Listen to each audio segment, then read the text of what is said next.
आशिक बनाया आपने मूवी के डायरेक्टर ने प्यार मोहब्बत की राहों को छोड़ करके कांटों भरी गेमिंग की दुनिया को अपना लिया है और इसी अपने मन को अमल में लाने के लिए डायरेक्टर साहब ने एक ऐसी मूवी को बिल्ड किया जो स्क्विड गेम से टक्कर खाकर मर जाए। इन्होंने अपनी मूवी की जो व्यू रचना है वो स्क्विड गेम की तरह ही बनाई है, इसलिए इन्होंने मूवी के नाम के साथ लिखा है कि जो जीतेगा वही जिएगा। अगर मूवी की कहानी की बात करें तो ये बड़ी ही बेतुकी है। जहाँ मूवी के बाद ब्रदर का अपहरण हो जाता है, लेकिन मूवी के बाद को ये लगता है कि उसका भाई किसी सड़क एक्सीडेंट में मर गया, लेकिन जब उसे सच्चाई की सुगंध आती है तो उसे सूंघते सूंघते मैदान में आ जाता है, जहां उसका सामना रामपाल अर्जुन से होता है जो उस मैदान का इकलौता मालिक होता है। मैदान में उतरने वाला हर शख्स मृत्यु का ग्रास बन जाता है, क्योंकि वहां के कायदे भी मालिक के हैं और कानून भी। लेकिन हमारा मूवी के पात्र नहीं मरेगा, पूछो क्यों? अरे भाई वो मूवी के पात्र है जिसके सर पर मूवी की कमाई का भार है और जिसको स्वयं डायरेक्टर साहब का रक्षण प्राप्त है, उसकी मृत्यु भला कैसे हो सकती है? विलेन जीत जाए ऐसा होगा नहीं और मूवी के पात्र मर जाए ऐसा डायरेक्टर साहब होने नहीं देंगे। तो मूवी की कहानी को तो हमने समझ लिया है, अब हम चलते हैं उन मसालों की तरफ जो इस मूवी को स्वादिष्ट बनाएंगे। नंबर 1 पर है स्टंट। मूवी के जो स्टंट है वो इतने ज्यादा डेंजरस नाक है कि आपके पैरों तले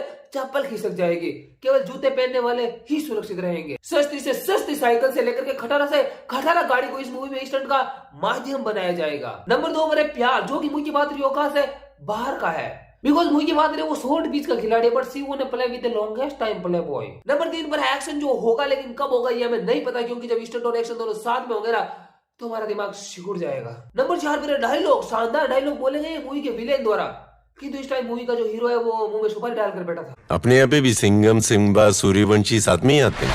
नंबर 5 पर वो मसाला जो गर्म जरूर है, लेकिन उसकी गर्मी है वो तकलीफ ही देगी। अब अगर मैं इस मूवी की कास्टिंग की बात करें तो इसमें आपको रामपाल अर्जुन विलेन के बेस में, विद्युत जामवाल हीरो के बेस में, एमी जैक्सन पुलिस के बेस में और नोरा बिना चप्पल के इन्फ्लुएंसर के बेस में देखने को मिलेगी। साथ ही आपको कास्टिंग में कुत्ते और भेड़िए भी देखने को मिल सकते हैं। इस मूवी के ट्रेलर में जो कुछ भी दिखाया गया है उस हिसाब से मुझे लग रहा है कि ये मूवी दर्शकों को अपनी ओर आकर्षित कर सकती है, जिसके मुख्य 2 कारण है। पहला ये है कि इसका आधार है वो स्क्विड गेम पर टिका हुआ है, जो कि ऑलरेडी एक सुपर हिट वेब सीरीज है। और दूसरा कारण ये है कि ये जो मूवी है वो आज की जनरेशन को मद्देनजर रखते हुए बनाई गई है, क्योंकि इस मूवी में गेमिंग को एक वर्ल्ड की तरह दिखाया जाएगा और आजकल के जो युवा है वो गेमिंग की दुनिया के दीवाने हैं। तो हमें करें के ऊपर ब्रेक लगाना चाहिए और मिलते हैं अगले वीडियो में, और उससे भी अगले में मिलेंगे, यानी कि मिलते हैं और मिलते ही रहेंगे।